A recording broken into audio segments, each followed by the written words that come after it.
எங்களை நேசிக்கிற நல்ல தகப்பனே, இந்த நல்ல வேலைக்காக நன்றி செலுத்துகிறோம் ராஜா. அது மாத்திரமல்லப்பா, நீர் மகத்துவம் உள்ளவரும் மேன்மையுள்ளவருமாயிருப்பதற்காக உமக்கு நன்றி செலுத்துகிறோம். எங்களோடு கூட பேசும் ஆண்டவரே, வறண்டதும் வீடாயித்து போன எங்கள் ஆத்துமாக்களுக்கு நன்மை உண்டாகும்படி ஆண்டவரே, எங்களிடத்தில் குற்றம் இருக்குமானால் எங்களோடு கடிந்து கொண்டு எங்களோடு நீர் பேசும். நீர் எங்களில் பிரியமாயிருப்பீரனால் நீர் எங்களை ஆசீர்வதியும் ஆண்டவரே. எங்கள் ஒவ்வொருவரையும் ஆண்டவரை வனைந்தரலும் பரிசுத்த ஆவியானவருடைய முழு ஆளுகைக்கு நாங்கள் ஒப்புக் கொடுக்கிறோம். குற்றங்கள், குறைகள், பாவங்கள் எல்லாவற்றையும் எங்களுக்கு மன்னியும். பெரிய காரியங்களை செய்யும்.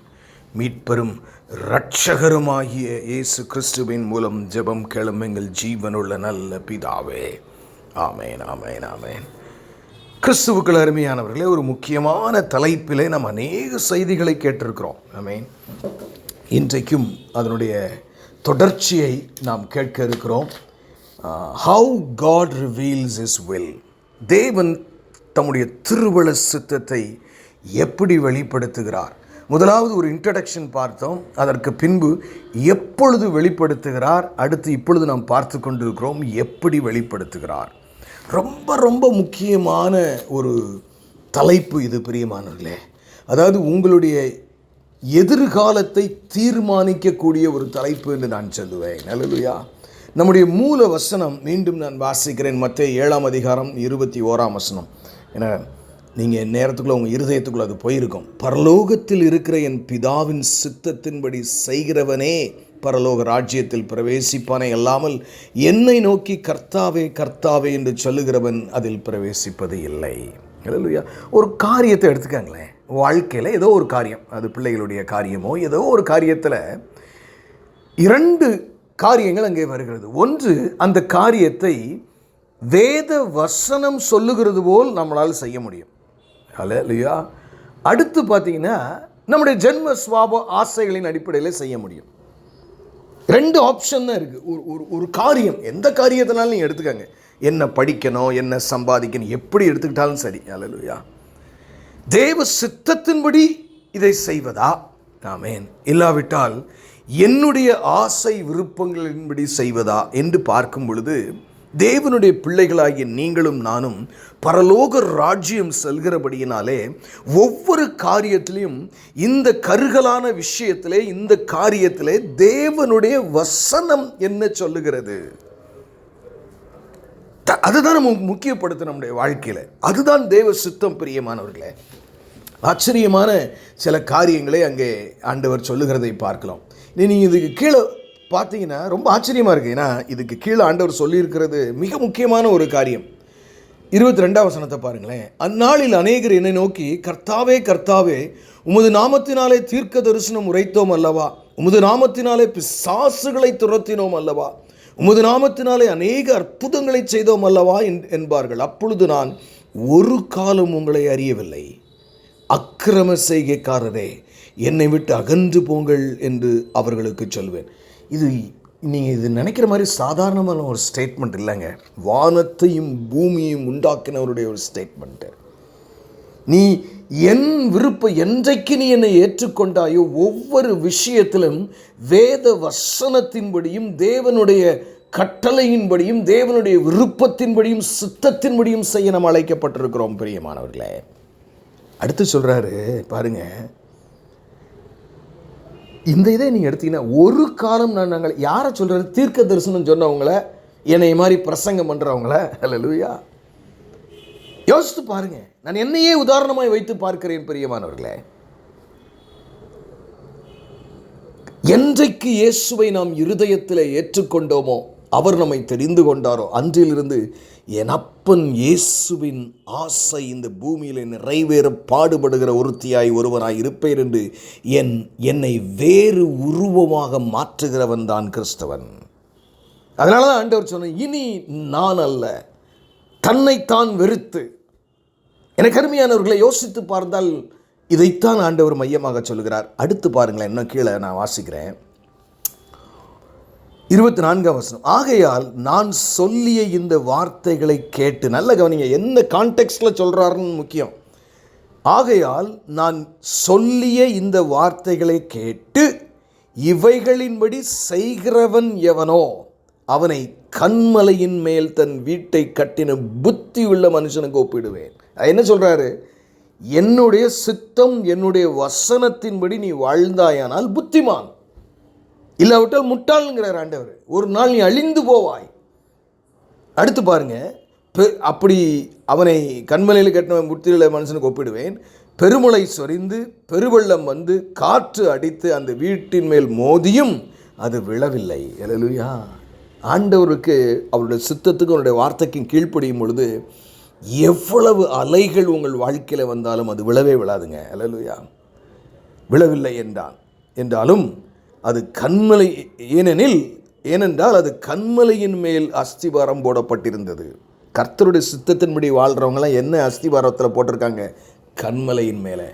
தேவ சித்தம், தேவனுடைய நாமத்தை நான் சொல்லுகிறேன், ஆனால் என் ஜென்ம சுவாபத்தின்படி வாழ்கிறேன் என்றால் அதனுடைய முடிவு எப்படி இருக்கும்? அதை கீழே சொல்கிறார் பாருங்க. நான் சொல்லி இந்த வார்த்தைகளை கேட்டு இவைகளின்படி செய்கிறவன் எவனோ, என சொல்லி இந்த வார்த்தைகளை கேட்டு இவைகளின்படி செய்யாதிருக்கிறவன்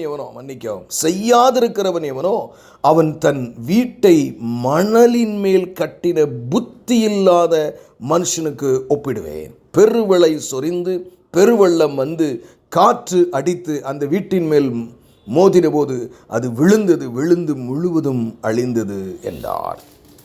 நல்லா யோசிச்சு பாருங்களேன். ரெண்டுக்குமே அந்த பெருவெள்ளத்தையும் காற்றையும் அலையும் சொல்கிறாருங்க. நீதிமானுக்கும் சொல்கிறாரு, தேவ சித்தத்தின்படி செய்யாதவனுக்கும் சொல்கிறாரு. அல்லேலூயா. யாரை சொல்கிறாரு? என்னை நோக்கி கர்த்தாவே கர்த்தாவே என்று கூப்பிடுகிறவர்கள், தீர்க்க தரிசனம் சொல்லவர், ஊழியம் செய்தவர்கள், எல்லாம் செய்தவர்கள், ஆனால் ஒவ்வொரு கட்டத்திலும் தன் இஷ்டப்படியே வாழ்ந்தவர்கள், முடிவுகள் எல்லாம் தன் இஷ்டம். பிரியமானவர்களே, எவ்வளவு ஆழமான கருத்து செறிந்த வார்த்தைகள் இது. எனக்கெல்லாம் இதை வாசிக்கும் போது அவ்வளோ பயமாக இருக்குது. உங்களுக்கு எப்படியோ தெரியல, பிரசங்கிக்கும் போதே எவ்வளவு பயமாக இருக்கிறது. பிரியமானவர்களே, என் தேவனுடைய முழு சித்தத்திற்கு நான் என்னை ஒப்பு கொடுக்கிறேனா? என்னை அன்பின் வெளிப்பாடாக ஜனங்கள் காண்கிறார்களா? எனக்கு அருமையான தேவ ஜனமே, ஏன்னா நீங்கள் கொஞ்சம் லூஸ் விட்டீங்கன்னா ஜென்ம சுபாவம் குரங்கு மாதிரி ஏறி மேலே போய் உட்காந்துரும். அதைத்தான் இங்கே மீண்டும் மீண்டும் இந்த வசனம் நமக்கு சொல்லுகிறது. அப்போ தேவ சித்தம், அதற்கு முக்கியத்துவம் கொடுக்கிறவர்களாக இருக்க வேண்டும். போகட்டும் பிரியமானவர்களே, நாம் என்ன ஆழத்திற்கு இப்பொழுது வந்து கொண்டிருக்கிறோம் என்றால், தேவன் எப்படி அவருடைய சித்தத்தை நமக்கு வெளிப்படுத்துகிறார். ஆமென். நம்ம ஆசைப்படுறதெல்லாம் தேவ சித்தமா இருக்கலாம். எப்போ தெரியுமா? நீங்கள் எப்பொழுதும் உங்கள் வேவ்லென்த்தும் கர்த்தருடைய வேவ்லென்த் அப்படி ராவும் பகலும் ஜெபம் பண்ணி உலகத்தை வெறுத்து தேவ வசனத்தின் முடி வாழ்கிறவருக்கு எல்லாம் கரெக்டாக இருக்க வாய்ப்பு இருக்குது. ஆசையெல்லாம் கூட, ஏன்னா நமக்கு அதுக்கு வசனம்லாம் இருக்குது. ஆமென் ஆமென் ஆமென். ஆனால் நம்முடைய வாழ்க்கையில் எப்படி ஆண்டவர் நமக்கு அவருடைய சித்தத்தை வெளிப்படுத்துகிறார் என்று அநேக செய்திகளை கேட்டுவிட்டோம். இன்றைக்கு மீண்டும் நாம் ஏற்கனவே பார்த்த ஒரு காரியத்திற்கு நேராக எப்படி அவர் சித்தத்தை நமக்கு வெளிப்படுத்துகிறார் என்று நாம் பார்க்க போகிறோம். என்ன என்றால் பிரியமானவர்களே, பெரும்பாலும் 90% அவர் தன்னுடைய சித்தத்தை எப்படி வெளிப்படுத்துகிறார் என்றால் கர்த்தருடைய வார்த்தையில் மூலமாக பேசி தான் வெளிப்படுத்துகிறார். நீங்கள் எத்தனை பரிசுத்தவான்களை எடுத்துக்கொண்டாலும், அந்த நான் சோர்ந்து போயிருந்தேன், இந்த காரியத்தில் நான் செய்வது என்னதென்று அறியாதிருந்தேன். நான் இன்றைக்கு கூட ஒரு நல்ல ஒரு பரிசுத்தவானோடு பேசி கொண்டிருந்தேன். அவருக்கு ஒரு தனிப்பட்ட ஒரு ஆசீர்வாதத்தை தேவன் கொடுப்பதற்காக அது நடக்குமா என்று அவர் தேவனிடத்தில், இதை யாராவது எனக்கு இன்று நாளிலே 2 முறை எனக்கு அது என் முன்னாடி வந்து நிற்க வேண்டும் என்று அவருக்குள்ளே தேவனோடு ஒரு உடன்படிக்கை பண்ணி கொண்டார். ஆனால் ஆண்டவர் அவர் சொல்லி கொண்டிருந்தார், நான் 2 தடவை தான் அடையாளம் கேட்டேன், 4 தடவை ஒரே நாளில் எனக்கு அது அடையாளத்தை கொடுத்தாருனார். அல்லேலூயா. அதை நான் உன் வாழ்க்கையில் உறுதியாக நான் செய்ய போகிறேன் என்று. அல்லேலூயா அல்லேலூயா. ஆமேன். இதை என் வாழ்க்கையில் உறுதியாக செய்ய போகிறேன் என்று. ஆமேன். பிரியமானவர்களே, அப்போ கர்த்தருடைய வார்த்தை, சங்கீதம் 119 அதிகாரம் 105 வசனம். அல்லேலூயா. நம்ம ஏற்கனவே இந்த வசனத்தை பார்த்துருக்கோம். உம்முடைய வசனம் என் கால்களுக்கு தீபம்னா வெளிச்சம், கால்களுக்கு வெளிச்சமா, என் பாதைக்கு வெளிச்சமுமாய் இருக்கிறது. அல்லேலூயா. அப்போது உங்களுடைய வெளிச்சம்னா என்ன? ஒரு இருளில் ஒருத்தன் போகிறான், அவனுக்கு ஒன்றுமே புரியல, என்ன செய்யுதுன்னு தெரியல, இதை செய்யவா அதை செய்யவான்னு தெரியல. அப்போது ஒரு இருட்டுக்குள்ளே ஒருத்தன் நடந்து போய்கிட்டு இருக்கான். அப்போ பார்த்தீங்கன்னா திடீர்னு பார்த்தா ஒரு லைட்டு ஒரு பாதையில் தெரியுது. அப்போ இதுதான் பாதையா, நான் பாட்டுக்கு எங்கிட்டோ நல்ல வேலைடா, நான் காட்டுக்குள்ளே போயிருப்பேன்.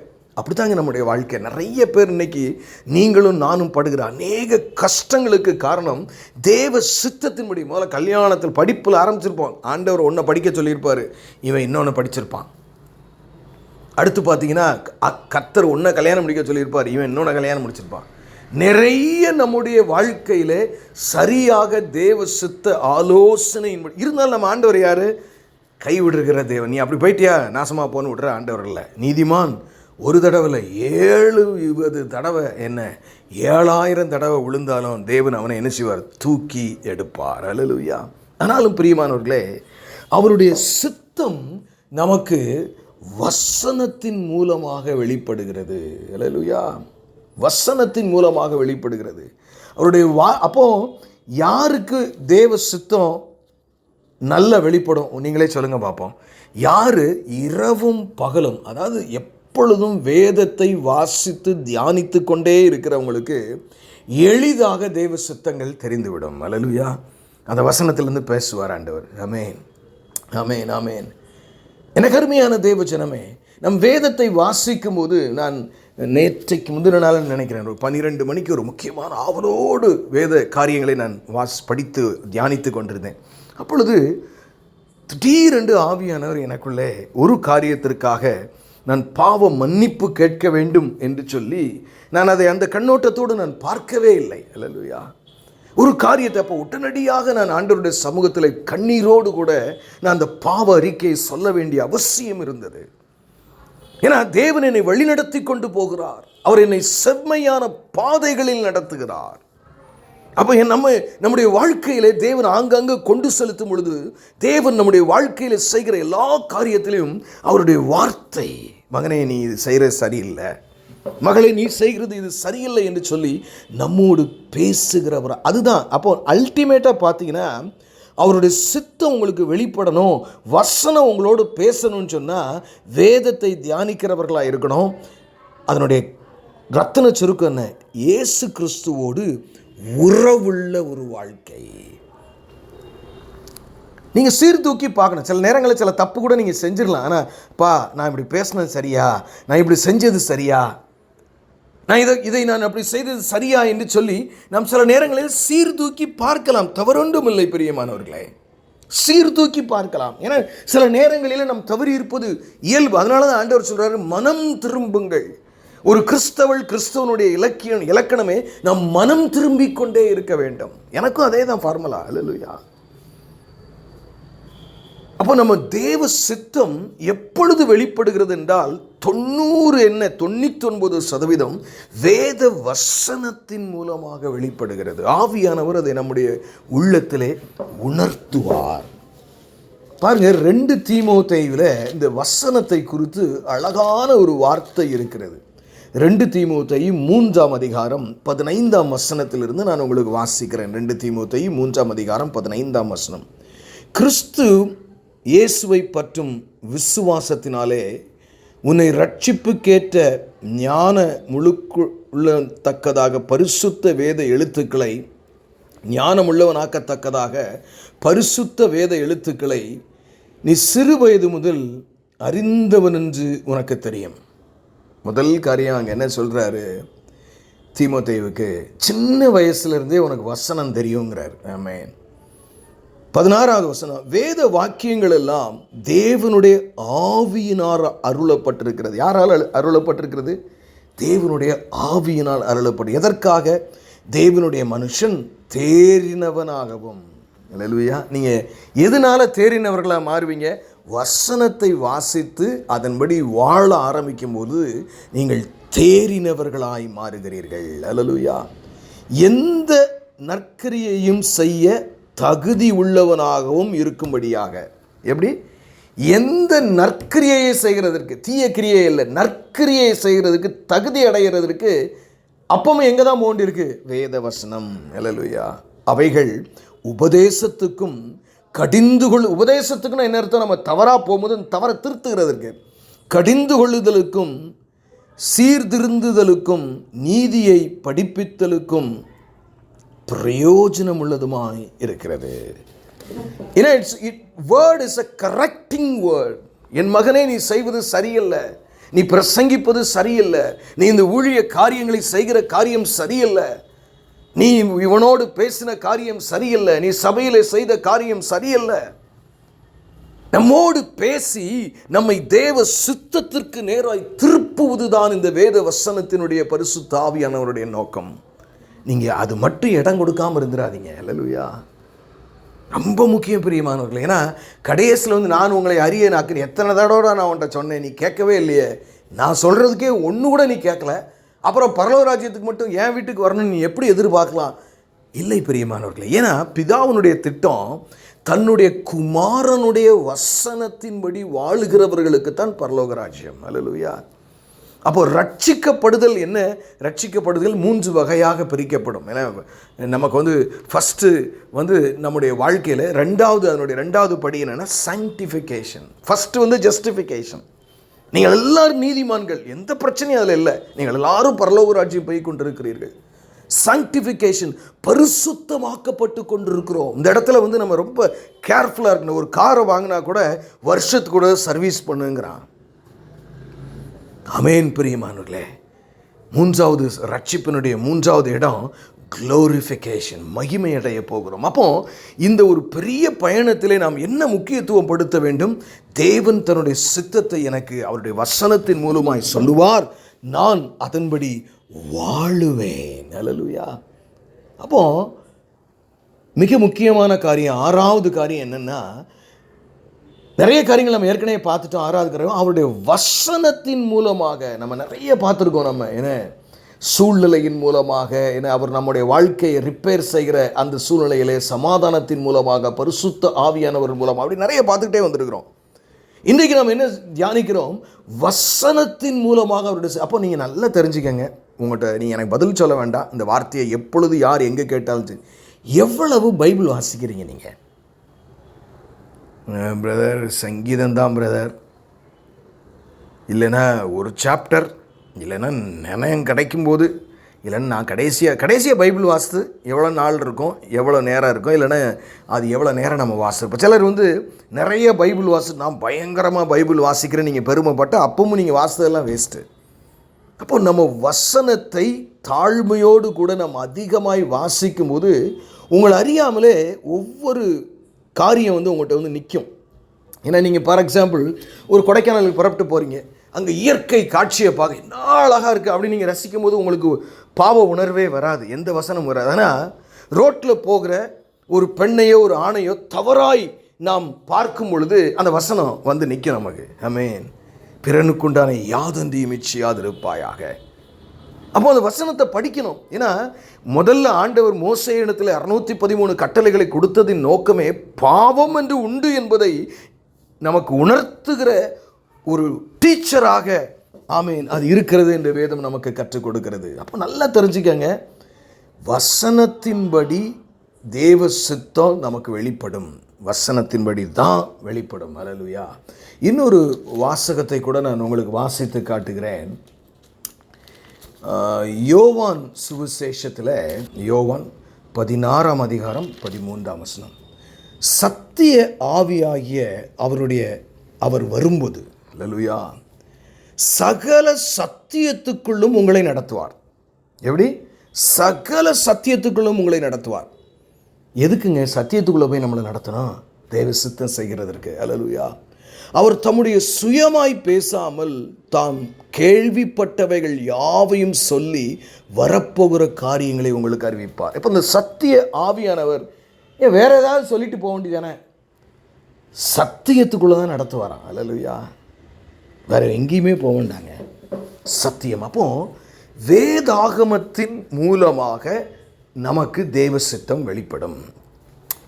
அடுத்து 7வது காரியம், த்ரூ காட்லி men and women. நல்லா தெரிஞ்சுக்கங்க, எதற்கு இப்படிப்பட்ட ஒரு ஃபெலோஷிப்பில் நீங்கள் வரணும் அப்படின்னு சொல்கிறதுக்கு காரணம் என்னென்னா, பரிசுத்தவான்களின் ஐக்கியம் நிறைய விஷயங்கள் தேவ சித்தம் வந்து என்ன, அதாவது அநேக நேரங்களில் ஆச்சரியமாலாம் நடக்கும். எனக்கு தெரிஞ்சு நான் அந்த ஒரு நபரோடு பேசி கொண்டிருந்தேன். அவர் சொன்னார், நான் இந்த வீட்டில் இருந்தேன், ஒரு யோதிப தாயார் ஜெபிக்க வந்தாங்க. நீங்கள் டீச்சருங்கிறீங்க, எங்கே வேலை பார்க்குறீங்க நீங்கள்? நானா உசிலம்பட்டியில். ஏங்க எதிர்த்தாக்கிலே ஸ்கூல் இருக்குது, இங்கே உங்களுக்கு இதெல்லாம் எங்களுக்கு கிடைக்காதுங்க, அப்படிலாம் ட்ரான்ஸ்ஃபர் ஏங்க கிடைக்காதுங்கிறீங்க, வாங்க நம்ம முழங்கால் போடுங்க ஜெபம் பண்ணுவோம் அப்படின்னு சொல்லி, கர்த்தரே ஆண்டவரே எப்படியாவது இவங்க கஷ்டப்படுறாங்கப்பா, அவ்வளோ தூரம் போய் வர்றாங்க, நீங்கள் பக்கத்தில் இது வாங்கி கொடுங்கன்னு சொல்லிட்டு போயிட்டாங்க. ஆனால் நினச்ச மாதிரி பார்த்தா ஆச்சரியம். அந்த சாட்சியெல்லாம் நம்ம சொல்லிக்கொண்டே போகலாம். அவங்களுக்கு அந்த ட்ரான்ஸ்ஃபர் வர்ற டைம் வரும்போது இவங்க வந்து மதுரை நார்த்தில் கிடச்சிடக்கூடாது அப்படிங்கிறதுக்காக, ஏன்னா அந்த நேரம் ஒரு வார்த்தை சொல்லிட்டு அதை உடனே டைப் அடிச்சிருவாங்க போல், சவுத்து தான் அப்படிங்கிற இடத்துல பார்த்தா இவங்க தெரியாமல் நார்த்து வேண்டாம்னு சொல்லி கிடச்சல நார்த்துன்ட்டாங்க போல். சொல்கிறது முதல்ல அதோட நிப்பாட்டிட்டாங்க. அவன் கடன் நார்த்து போட்டு அடித்து கையில் கொடுத்துட்டான். அந்த அம்மா வீட்டிலேருந்து ஒரே அழுகு. கடைசியில் பார்த்தா அவங்க வீட்டுக்கு எதிர்த்தாக்கில் இருக்கிற ஸ்கூலே நார்த்து மதுரைக்குள்ளே தான் வருதான். அல்லேலூயா. பாருங்கள், ஆண்டவர் நம்முடைய நாவை கூட கட்டுப்படுத்துகிறார். அவருடைய சித்தன், அவருடைய பிள்ளைகளுக்கு தேவன் இது செய்கிறவராக இருக்கிறார். அப்போ பரிசுத்தவான்களின் ஐக்கியம், அதாவது நம்ம என்றைக்குமே வந்து நான் தான் தோண்டிய, நான் பெரிய ஆள், நான் பயங்கரமாக செஞ்சிருவேன் இருக்கவே கூடாது பிரியமானவர்களே. பரிசுத்தவான்களுடைய ஐக்கியம், அதாவது எப்படி அதிகமாக ஜெபிக்கிறவர்கள், வேத வசனத்திற்கு பயந்து நடக்கிறவர்கள், கர்த்தருக்கு பயந்து நடக்கிறவர்கள், பாவம் இல்லாதவர்கள், அப்படிப்பட்டவங்களை தேடி நீங்கள் ஐக்கியம் வச்சுக்கிடணும். அது மாத்திரமல்ல, விசுவாசத்தில் பலம் உள்ளவர்கள். நீங்கள் சோர்ந்து பண்ணி, ஏன் நீங்கள் இப்படி பேசுகிறீங்க, உங்களுக்கு என்ன இப்போ ஆண்டவர் உங்களை கைவிடுவார், ஏன் அப்படி அப்படிலாம் பேசக்கூடாது நீங்கள் அப்படி நம்மை திருத்துகிறவர்கள் மத்தியிலே. பிரியமானவர்களே, நிறைய நேரம் பார்த்தா பரிசுத்தவான்கள் நீங்கள் அவாய்ட் பண்ணிட்டீங்கனால பிசாசு உங்களை போட்டு ஒரு பொறியில் பிடிக்கிறதுக்கு பிளான் பண்ணிட்டான்னு அர்த்தம்.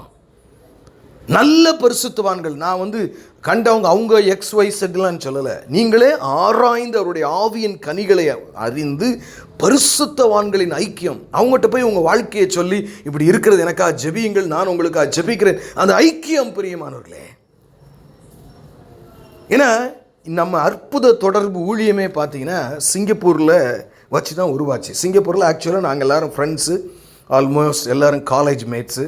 இப்போ எல்லோரும் நாங்கள் சிங்கப்பூரில் ஒரு ஸ்விம்மிங் பூலில் குளிச்சுக்கிட்டு இருக்கோம். You will not believe what God has done. எல்லோரும் ஸ்விம்மிங் பூலில் குளிச்சுட்டு என்னெல்லாமோ விளையாண்டுட்டு இருப்பான, நாங்கள் கர்த்தருடைய காரியத்தை பேசி கொண்டிருந்தோம், ஜெபித்து கொண்டிருந்தோம். அப்போ மழை வேற பெஞ்சிக்கிட்டு இருக்க லேசாக. அப்போ பார்த்தீங்கன்னா அந்த நேரம் தான் அமேசிங் கனெக்ஷன் மினிஸ்ட்ரி என்று சொல்லி ஆண்டவர் கூட, அது ஒரு பெரிய சாட்சி. நான் முழுமையாக சொல்ல, ஏன்னா அன்றைக்கு நான் பரிசுத்தவான்களாக சேர்ந்து ஒரு இடத்துல இல்லாமல் இருந்தால் இந்த நிறுவனம் இன்றைக்கு இல்லை பிரியமானவர்களே. தெரிந்து கொள்ளுங்கள், தேவன் தன்னுடைய சித்தத்தை பரிசுத்தவான்களின் சபை மூலமாக அநேக சமயங்களிலே வெளிப்படுத்துவார். நான் யாரோடையும் ஒட்ட மாட்டேன், நான் யாரோடையும் சேர மாட்டேன், நான் யாரோடையும் இருக்க மாட்டேன், நான் தனித்து பயங்கரமான ஆள் ஒருத்தன் போயிட்டான் பிசாசு அவனை தட்ட போகிறான்னு அர்த்தம். சிலர் சொல்லுவாங்களே, இதுவரை யாருக்கும் வெளிப்படுத்தாத பரம ரகசியத்தை தேவன் எனக்கு சொன்னார், பெரிய ஃப்ராடுன்னு அர்த்தம். அப்படி ஒரு ரகசியமே கிடையாது. பைபிளில் எல்லாமே வெளிப்படுத்தப்பட்டிருக்கிறது. ஏற்கனவே சொன்னதைத்தான் நாம் எடுத்து மீண்டும் சொல்லுகிறோம். இப்போ உங்களுடைய வாழ்க்கையில் தேவ சித்தம் தெரிய வேண்டும் என்றால் நீ இல்லைம்மா இப்படிலாம் இப்போ இந்த கோர்ஸ் நீ, அதாவது காமனாக பேசும், இல்லைடா இந்த கோர்ஸ் வந்து உனக்கு தேவ சித்தம் இல்லைடா, நீ இதை படி, அதுதான் உனக்கு நல்லாயிருக்கும். இந்த காலேஜுக்கு இப்போ சம்மந்தம் இல்லாமல் சொல்லுவாங்க. அவங்களே சப்கான்ஷியஸ் மைண்டில் இருந்து சொல்கிறதான் தீர்க்க தரிசனம். கான்ஷியஸை சொல்கிறது தீர்க்க தரிசனம் அல்ல. சாதாரணமாக பேசுவீங்க, அவங்க ஒரு ஆலோசனை சொல்லிட்டு போவாங்க, அதுதான் நடக்கும் கடைசியில். அல்லேலூயா, ஆமென் பிரியமானவர்களே, நடக்கும். ஆமென். தேவ சித்தம் வெளிப்படும். என்னுடைய மகள் வாழ்க்கையில் கூட அப்படிதான். ஒரு நாள் என் மகளும் மருமனும் வந்திருந்தாங்க. அந்நேரம் பார்த்து ஒருத்தர் வந்திருந்தார். சரி, நான் என்னுடைய பெஸ்ட் ஃப்ரெண்டு, அதனால் சரி நீங்கள் ஜோம் பண்ணுங்க அப்படின்னு ஜோம் பண்ணிட்டு சொன்னார். நீங்கள் வேறு ஒரு கான்டினென்ட்டில் தான் வீடே கட்ட போகிறீங்கன்னாரு. என் மருமனை, மாமா ஏன்னா மாமா வேடிக்கை மாதிரி இருக்குது, இவருக்கு ஏதாவது ஒரு வழி இல்லையா, என்னத்தையோ சொல்லிட்டு போயிட்டார் அப்படிங்கிற மாதிரி நினச்சாங்க. ஏன்னா சூழ்நிலை அப்படி தான், சம்மந்தமே இல்லாமல் ஏதாவது சொல்லிட்டு போகிறோம். ஆனால் நடந்தது அதுதாங்க நடந்துச்சு. Hallelujah, that is what has happened. ஒருவேளை அவங்களுக்கு கெட்டாமல் இருக்கலாம், பட் அவங்க அங்கே தான் அவங்க குடியேறுகிற சூழ்நிலை வந்தது. நான் ஏன் சொல்கிறேன்னா, சில நேரங்களில் தேவன் சில பரிசுத்தவான்களை உங்களுடைய வாழ்க்கையில் பயன்படுத்த அவர் வைத்திருப்பார். நீங்கள் அவங்கள அவாய்ட் பண்ணிவிட்டு அவங்களோட ஐக்கியத்தை அவாய்ட் பண்ணும் பொழுது you are in a dangerous situation. எப்படி ஒரு ஆட்டுக்குட்டி தனியாக நான் எனக்கு மேய்ப்பன் தேவையில்லை, நான் ஒத்தையில் போய் சமாளித்து விடுவேன், நான் பயங்கரமான ஆட்டுக்குட்டி, எனக்கு 7 வருஷம் நான் ஆடாக இருந்திருக்கிறேன், எனக்கு தெரியாத தண்ணீர் இடமா, எனக்கு தெரியாத புல் இடமா என்று சொல்லும் பொழுது ஆபத்து. பரிசுத்தமான நான் எல்லாரையும் சொல்லலை, நீங்கள் உங்களுக்கே அவங்கள வாழ்க்கையை அசஸ் பண்ணி பார்த்து அவங்களுடைய பிரசங்கங்களை கேட்டு அவங்களுடைய தனிப்பட்ட வாழ்க்கையை பார்த்து அவர்களோடு பேசி பழகி இவர்கள் அப்படிப்பட்ட ஆட்களை நீங்கள் தேர்ந்தெடுத்து அவங்க எங்கள் வீட்டுக்கே வராதன்னு சொன்னால் கூட நீங்கள் அங்கே போகணும். அந்த அளவுக்கு நான் உங்களுக்கு சொல்லுகிறேன். உண்மையான ஒரு மனுஷன் ஊழியக்காரன் அப்படி சொல்ல மாட்டான். நான் என்ன சொல்ல வருகிறேன் என்றால், வேத வசனத்தில் நீங்கள் அநேக காரியங்களை பார்க்கலாம். அன்றைக்கு ஏலி அன்னாள் இடத்துல சொல்கிறார், உன் வேண்டுதல் கேட்கப்பட்டதுங்கிறார், போ சமாதானத்துடைய போங்கிறான். அவ அதை அப்படியே இறை வார்த்தையை பற்றி கொண்டு பிள்ளையை பெற்றெடுத்தாள். அல்லேலூயா. அவள் அன்றைக்கு ஆலயத்திலே பரிசுத்தவானாகிய ஏலியின் சமூகத்தில் இருந்தபடியினால் அது நன்மையாய் முடிந்தது. நீங்கள் தனியாக ஆவிக்குரிய வாழ்க்கை வாழ்கிறேன் என்பது ஆபத்தாய் முடிய வாய்ப்பு உண்டு. ஏதாவது இந்த ஃபெலோஷிப் இல்லை, எங்கேயாவது ஒரு நல்ல இடத்துல நீங்கள் ஐக்கியப்பட்டிருக்க வேண்டும். எஸ்பெஷலி பரிசுத்தவான்களோட நேரடி தொடர்போடு இருக்க வேண்டும். ரொம்ப முக்கியம். நாங்கள் கூட ஒரு டாப் லெவலில் ஒரு அந்த ஓல்டு பீப்புள் எல்லாருமே still we gather, we pray, we meditate. எல்லாரும் பெரிய பெரிய பதவியில் இருப்பவர்கள், சாதாரண ஆள் கிடையாது. ஏன்னா நாங்கள்லாம் ஒரு காலத்தில் வாலிப வயசில் ஒன்றும் இல்லாமல் கல்ற தோட்டத்துலேயும் முள்ளுக்குள்ளேயும் முழங்கால் பிடிக்கிட்டு ஜபிச்சாங்க. இன்றைக்கி எல்லாரும் பெரிய பெரிய ஆட்கள். ஆனால் இன்றும் அந்த ஐக்கியம், இன்றும் அந்த பரிசுத்தம், இன்றும் கர்த்தருக்கு முக்கியத்துவம், இன்னும் அந்த டயலாக். நான் ஒன்று சொன்னால் அவனை கரெக்ட் பண்ண, அவன் ஒன்று சொன்னால் என்னையே கரெக்ட் பண்ணுவான். பரிசுத்தவான்களின் ஐக்கியம். நான் இந்த தடவை அமெரிக்கா சென்ற பொழுது அருமையான என் நண்பர் ஒருவர், அவருக்கு ஒரு 82 வயது இருக்கும், டான் என்று சொல்லி அவர் சொல்லுவார். எவ்ரி டைம் அவர் என்னை பார்த்தோன்னு சொல்லுவார், உனக்கு ஆண்டவர் ஒரு டூல் பாக்ஸ் கொடுத்துருக்கிறாரு, எப்போல்லாம் எந்த தேவைக்காக நீ இந்த டூல் பாக்ஸை திறந்தாலும் உள்ள ஒரு டூல் உனக்கு எடுத்து கொடுப்பாரு, அதை பயன்படுத்து கரெக்டாக. Amazing. Every time he meets he would tell that. எனக்கு அருமையானவர்களே, இப்படி பரிசுத்தவான்களை வேண்டாம் என்று ஒதுக்கிவிட்டு பிசாசு இருளில் உங்களை ஏன்னா தேவ சித்தத்துக்கு புறம்பாய் கொண்டு போக வாய்ப்புண்டு. எச்சரிக்கை. இது கடைசி காலம் பிரியமானவர்களே, இது கடைசி காலம். அது மாத்திரமல்ல, 8வது காரியம், இன்றைக்கு 3வது காரியம். இதோடு நாம் இந்த செஷனை நாம் முடிக்க போகிறோம். பல பிரசங்கங்களை கேட்டுவிட்டோம். ஆமென். கடைசியாக அவர் எப்படி தம்முடைய சித்தத்தை வெளிப்படுத்துகிறார் என்றால், த்ரூ ரெவலேஷன்ஸ். அல்லேலூயா. ஆனால் நீங்கள் என்ன ரெவலேஷன் பார்த்தாலும் அது வேத வசனத்தின்படி இருக்க வேண்டும். ஏன்னா நான் சில மாதங்களுக்கு முன்பதாக ஒரு பரிசுத்தவானை சந்தித்தேன். அவருடைய உறவினர் ஒருவர் முன்பு நன்கு ஆலய ஊழியங்கள் எல்லாம் பங்கேற்றவர். இப்பொழுது கொஞ்சம் அவருக்கு ஃபேமிலியில் சில ப்ராப்ளம், அதனாலே பழைய மாதிரி அப்படி இல்லை. இருந்தாலும் நல்ல ஒரு விசுவாசி. அவரை நான் சந்தித்தேன். அவரிடத்தில் கேட்டுக்கொண்டேன், அங்கிள் இப்போ எப்படி பைபிள் வாசிக்கிறீங்க? இப்போ பைபிள்லாம் வாசிக்கிறது இல்லைப்பா, ஆண்டவர் என்னோடு ஜெபம் பண்ணும்போது ஒரு ரெவலேஷன் கொடுப்பார், அதுபடி போய்கொண்டே இருக்கிறேன். மகா ஆபத்து என் முட்டாள்தனம்.